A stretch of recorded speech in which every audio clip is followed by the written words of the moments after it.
The American Egyptian Women of Influence podcast aims to be the American Egyptian culture podcast of choice.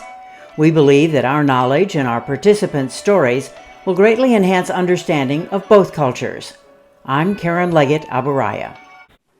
Michelle Alexander grew up in Alexandria, Egypt, where she studied nursing at the Italian hospital, only to have the government change the rules at the last moment and require exams in Arabic, not Italian.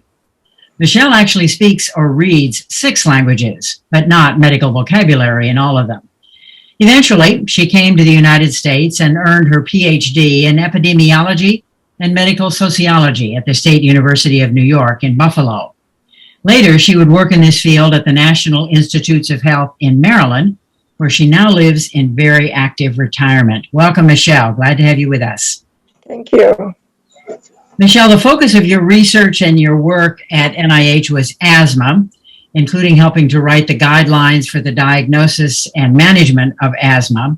We certainly take asthma very seriously now, but you learned that it really wasn't always the case.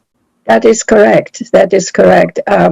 When I did my dissertation, I chose asthma, and I chose a comparison with diabetes, because at the time diabetes was considered a real disease and asthma was considered a psychosomatic disease. And what was gratifying to you about working on the guidebook for asthma?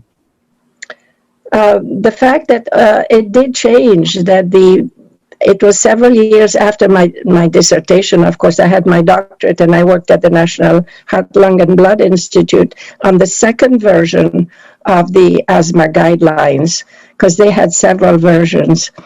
And it was very gratifying to see how seriously it was being considered.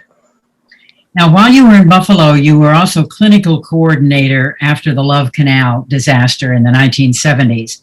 Now, Love Canal was a neighborhood in Niagara Falls, New York, where a landfill became the site of an enormous toxic chemical disaster. What was your role there? We were going to do a complete study of the effects of the toxic levels of all the chemicals in the Love Canal. And so there were some 38 or 48 studies, because the toxic chemicals were affecting every single part of the body and mind and cancer, and women were having miscarriages, and so there were a lot of effects that needed to be looked into, and so we were getting funding from NIH to do all those studies. You were coordinating all those studies. Correct. Were you able to finish them and see were there any positive results from that? The funding was stopped after a little over a year and a half that we were setting it up. So you didn't get very far? No, there were for each and every toxic effect, we needed to have a proposal, an application to explain how the study was going to study this particular effect. Was that ever taken up again? Was it ever taken up again? No. So that's just part of the sad story of Love Canal. Not only that, but right now it's been bulldozed over, and they built new houses on that piece of land. And young people who knew nothing about the Love Canal started moving in, and they're beginning to find health effects again in the area.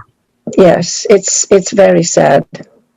That's discouraging. But your work has not always been medical. While you were living in Brussels because of your husband's work, you also participated in the first International Tribunal on Crimes Against Women.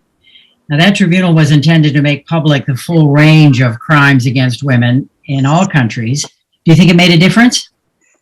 I think so, because after that, there was a book written. I don't know if you can see the book here.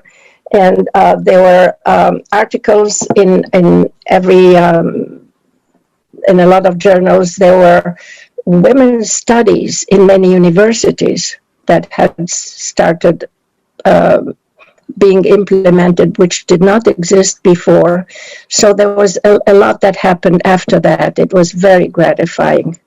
So it's good to be at the beginning of that work. Yes, that was wonderful. Yeah, and the women who came from all over the world, from like 40 countries, 2,000 women, for the first time on their own, spontaneously just giving testimony. It was very moving.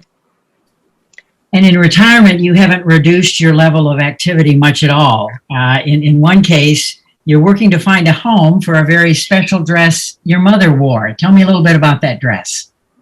My mother was the very first Miss Egypt in 1935 or 36, and then she became the very first Miss, well, we think it was the first Miss Universe in Brussels, Belgium, representing Egypt.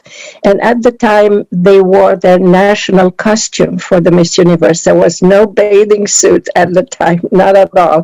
It was the national costume and then an evening gown for the next night. So that's the dress she wore when she won the prize for Miss Universe. And you still have that in beautiful condition. I sure do.